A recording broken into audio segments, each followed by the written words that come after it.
इतिहास में पहली बार जिसको मौत और हार का डर ना हो, जीत उसकी मुकद्दर में तय होती है।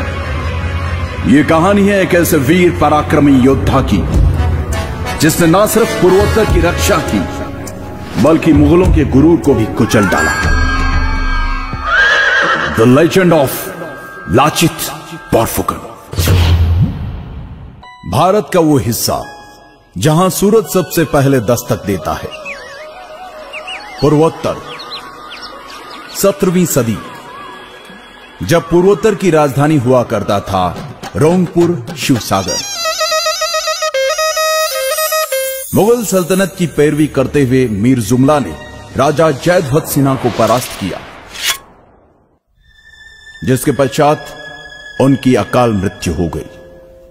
समय के गति चक्र के साथ अहोम राज्य के राज सिंहासन पर स्वर्गदेव यानी राजा चक्रध्वज सिन्हा विराजमान हुए, जिन्होंने अपने राज्य के प्रधानमंत्री आटुन बोड़ा गुहाई, जो कि बेहद चतुर, हर काम में निपुण और एक कूटनीतिज्ञ थे, के साथ मिलकर नए दुर्गों का निर्माण किया। अपनी सेना को संगठित कर उसे और मजबूत बनाने के लिए उन्होंने एक वीर योद्धा लासित बोरफुकन को अपनी सेना का प्रधान सेनापति नियुक्त किया।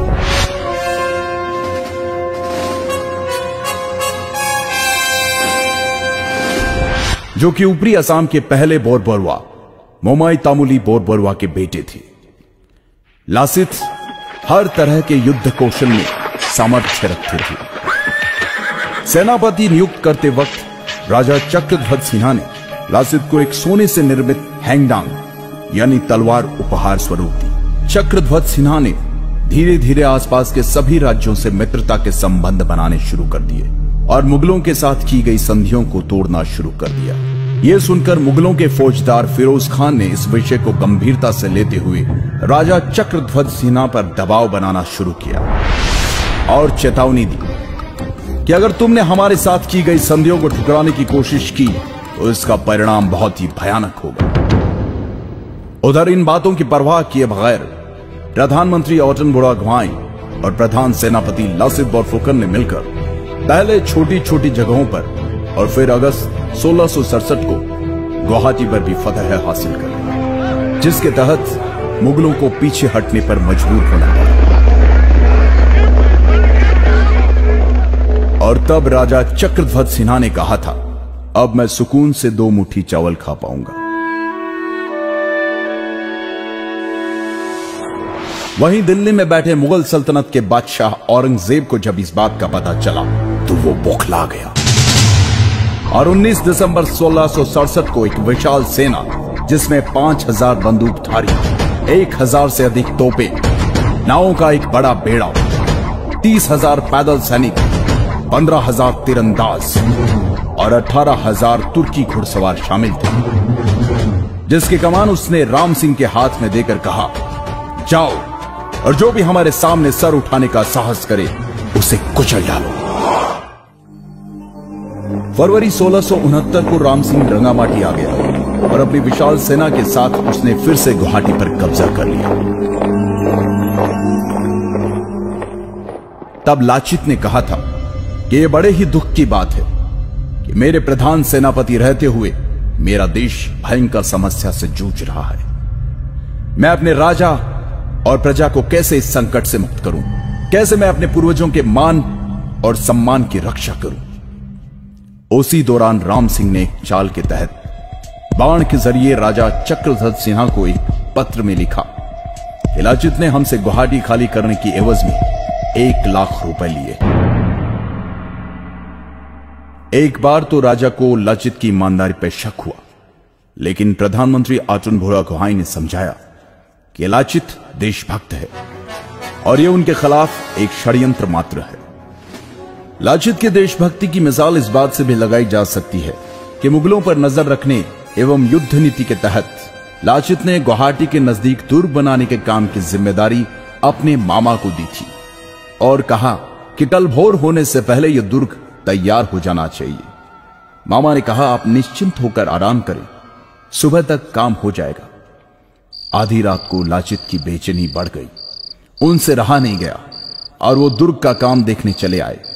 उन्होंने वहां जाकर देखा तो सारे मजदूर और मामा सो रहे थे।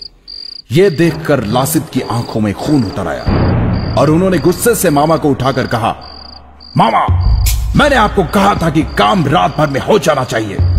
दुश्मन हमारी मां की छाती पे खड़ा है, लेकिन बावजूद इसके आप आराम की नींद सो रहे थे। यह देखकर मामा लड़खड़ाते हुए बोला, माफी चाहूंगा, काम करते करते कब नींद लग गई मुझे पता ही नहीं चला। मैं अभी मजदूरों से कहकर काम शुरू करवा देता हूं। परंतु लाचित के सब्र का बांध टूट चुका था। गद्दार, मुल्क से बढ़कर मेरा मामा नहीं हो सकता, कहते हुए मामा की गर्दन धड़ से अलग कर दी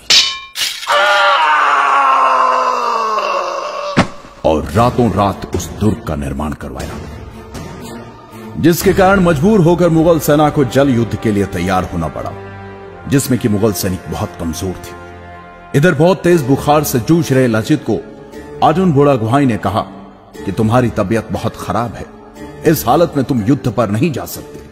फिर भी लाचित युद्ध के लिए गए और शुरू हुआ सराय घाट का ऐतिहासिक युद्ध, द बैटल ऑफ सराय घाट। लेकिन क्योंकि लाचित के पास सेना बहुत कम थी, इसलिए लाचित की सेना हारने लगी, युद्ध छोड़कर पीछे हटने लगी। तब लाचित ने अपनी सेना से कहा, हे आसाम के वीर सैनिकों, अगर तुम में से कोई रण छोड़कर जाना चाहता है तो बेशक जाए, लेकिन मेरे राजा ने मुझे दायित्व दिया है, इसलिए जब तक मुझ में प्राण बाकी है मैं लड़ूंगा। अगर मुगल मुझे बंदी बनाकर ले जाना चाहते हैं तो ले जाने दो। तुम जाकर राजा से कह देना कि मैं उनकी आज्ञा का पालन करते हुए आखिरी दम तक लड़ा। यह सुनकर लाचित की अगुवाई वाली सेना में तीव्र ऊर्जा का संचार हुआ और परिणाम मुगलों को मुंह की खानी पड़ी। मुगल सेना पूरी तरह से हार गई।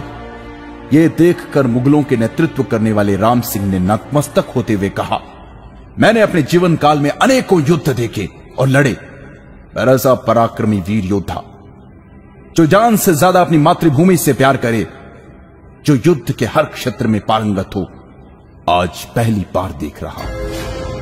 राजा की जय, सलाहकारों की जय, सेनापति की जय, देश की जय। हे लाचित, तुम्हें कोटि कोटि नमन। पूर्वोत्तर के इस वीर योद्धा को भारतीय इतिहास कभी नहीं भुला सकता। सराय घाट युद्ध विजय प्राप्त करने के 1 साल बाद लंबी बीमारी के चलते इस महान योद्धा का स्वर्गवास हो गया। 1672 में स्वर्गदेव राजा उदय आदित्य सिंघा ने जोरहाट से 16 किलोमीटर दूर हुलुंगपाड़ा में लाचित मैदान का निर्माण करवाया। लाचित बोरफुकन की वीरता और सराय घाट की लड़ाई में असमिया सेना की जीत के उपलक्ष्य में हर साल 24 नवंबर को असम राज्य में लाचित दिवस मनाया जाता है। राष्ट्रीय रक्षा अकादमी के सबसे अच्छे कैडेट को लाचित बोरफुकन स्वर्ण पदक से सम्मानित किया जाता है।